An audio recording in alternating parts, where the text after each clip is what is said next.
Hello everyone, welcome to my YouTube channel.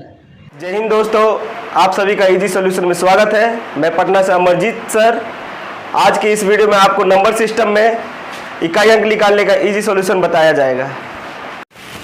किसी भी संख्या का अंतिम अंक 0 से 9 के बीच ही आता है और संख्या पर कुछ घात दिया होता है जिसका इकाई अंक निकालने को दिया जाता है। एग्जाम्पल, कुछ संख्या दिया हुआ है और उस पर घात है, कुछ संख्या दिया हुआ है और उस पर घात है जिसका इकाई अंक निकालना होता है। अब जिस संख्या का अंतिम अंक 1, 5, 6 या 0 हो और उस पर कितना भी घात हो, वैसे संख्या का इकाई अंक 1, 5, 6, 0 ही आएगा। जैसे कुछ संख्या दिया हुआ है जिसका अंतिम अंक 1 है और उस पर कुछ घात है, वैसे इस संख्या का इकाई अंक 1 ही आएगा। कुछ संख्या है जिसका अंतिम अंक 6 है, उस पर कुछ घात है, ऐसे संख्या का इकाई अंक 6 ही आएगा। एग्जाम्पल के तौर पे आपको दिया हुआ है। अब जिस संख्या के अंत में 2, 4, 8 अंक रहेगा, तो वैसे संख्या के ऊपर जो घात होगा उसको 4 से भाग देते हैं, ठीक है? क्योंकि 2, 4, 8 को 4 बार गुना करने पर इकाई अंक 6 ही आता है। जैसे 2 into 2 into 2 into 2 is equal to 16, इकाई अंक 6। 4 into 4 into 4 into 4 is equal to 256, इकाई अंक 6, ठीक है? 8 इंटू 8 इंटू 8 इंटू 8 4096, इकाई अंक 6 आया। जब 4 से भाग देने पर घात पूरी तरीके से कट जाए तो इकाई अंक 6 ही आएगा। फिर से सुनते हैं, जब 4 से भाग देने पर घात जो रहता है वो पूरी तरीके से कट जाता है तो इकाई अंक 6 ही आएगा। मगर 4 से भाग देने पर घात का कुछ शेष जो बच जाता है तो अंक को 2 या 4 या 8 को उतनी बार गुना करते हैं। आगे चलते हैं। फिर 6 से गुना कर इकाई अंक निकाला जाता है। एग्जाम्पल में जैसे में दिया हुआ 342 पर पावर 165।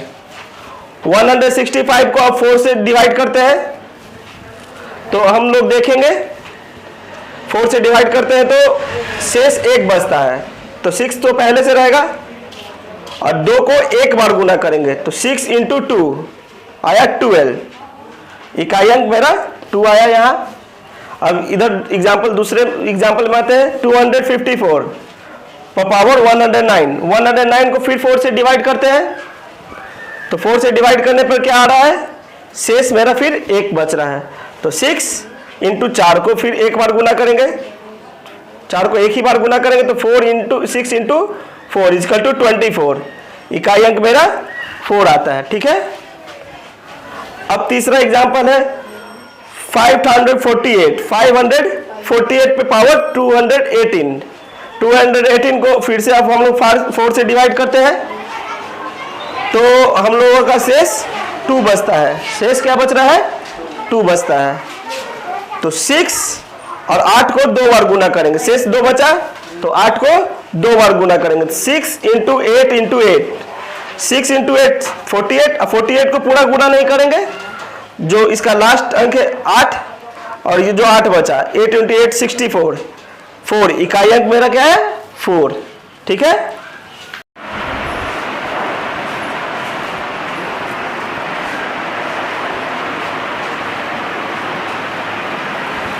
अब हम जानेंगे कि जिस संख्या के अंत में 3, 7 अंक रहेगा और उस पर कुछ घात रहेगा तो उसका इकाई अंक कैसे निकालना है। तो इसमें भी वही करना है जो इसके पहले वाले हम लोग 2, 4 और 8 में सीखे थे। इसमें भी कुछ नहीं, 4 से ही भाग देना है और अंक को 4 से ही गुना करना है। पर इसमें अगर हम 3 और 7 को 4 से गुना करते हैं तो हमें इकाई अंक 1 मिलता है। 3 into 3 into 3 into 3 is equal to 81, इकाई अंक 1। 7 into 7 into 7 into 7 is equal to 1401, इकाई अंक 1। तो सेम तरीका है जो हम लोग 2, 4, 8 में सीखे थे। जिस संख्या के अंत में 3, 7 अंक रहेगा तो वैसे संख्या के ऊपर जो घात होगा उसको 4 से भाग देते हैं, क्योंकि 3, 7 को 4 बार गुना करने पर इकाई अंक 1 आता है, जो हम लोग यहां पर जैसे में एग्जाम्पल दिया हुआ है। ठीक है, जब 4 से भाग देने पर घात पूरा कट जाएगा तो इकाई अंक 1 ही होगा, जो हम लोग उस समय सीखे थे। जब 4 से भाग देने पर घात पूरा कट जाएगा तो इकाई अंक 1 ही होगा, मगर 4 से भाग देने पर घात का कुछ शेष बच जाता है तो अंक 3 या 7 को उतने बार गुना करते हैं और 1 से गुना कर इकाई अंक निकाल लिया जाता है। वैसे 1 से गुना करने पर तो वही आएगा जो 3 और 7 को जितने बार गुना करेंगे। एग्जाम्पल के तौर पे हम देखते हैं 823 पर पावर 234। अब इसको क्या किया जा रहा है, 234 को 4 से डिवाइड करते हैं तो मेरा शेष बचा 2। तो 1 तो पहले से रहेगा, इंटू 3 को 2 बार गुना करेंगे, क्योंकि शेष मेरा 2 बचा है इसलिए 3 को 2 बार गुना करेंगे। 3 इंटू 3, इकाई अंक आया 9। अब दूसरा एग्जाम्पल देखते हैं 247 पे पावर 87।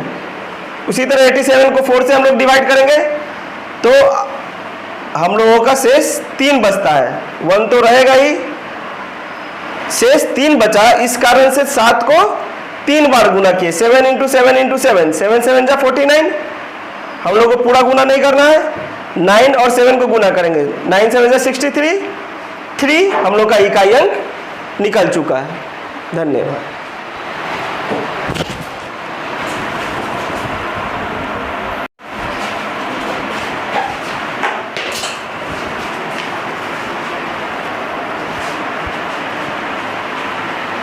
अब एक संख्या बचा 9, उसे भी अब हम लोग समझ लेते हैं कि 9 संख्या के अंत में रहा तो उसका इकाई अंक कैसे निकालेंगे।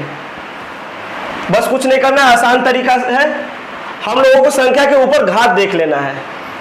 अगर घात सम है तो इकाई अंक 1 होगा, अगर घात विषम है तो इकाई अंक 9 होगा। जिस संख्या के अंत में 9 अंक रहेगा तो वैसे संख्या के ऊपर घात देखना है। घात सम होगा तो इकाई अंक 1 ही होगा, घात विषम होगा तो इकाई अंक 9 होगा। जैसे मैं एग्जाम्पल के तौर पे यहाँ दिया हुआ 249 पे पावर 215। हम लोगों को 215 इसका जो पावर है उसको देखना है। 215 विषम संख्या है तो इसलिए इसका इकाई अंक 9 ही होगा। अब दूसरा एग्जाम्पल देखते हैं 49 पे पावर 216। तो देखते हैं इस संख्या का घात जो पावर है 216 है, जो सम संख्या है, इसलिए इसका इकाई अंक 1 ही होगा। अब हम लोग यहाँ पे कुछ प्रश्न देख रहे हैं। प्रश्न दिया हुआ है, इस प्रश्न को आपको बताना है कि इसका इकाई अंक क्या होगा। अगर इस प्रश्न में कहीं भी दिक्कत हो तो आप हमें कमेंट पर उसको पूछ सकते हैं, नेक्स्ट वीडियो में उसको सॉल्व किया जाएगा। अगर आपको ये वीडियो पसंद आया हो तो मैं अमरजीत सर, इसको लाइक, सब्सक्राइब एंड शेयर जरूर कीजिएगा। धन्यवाद।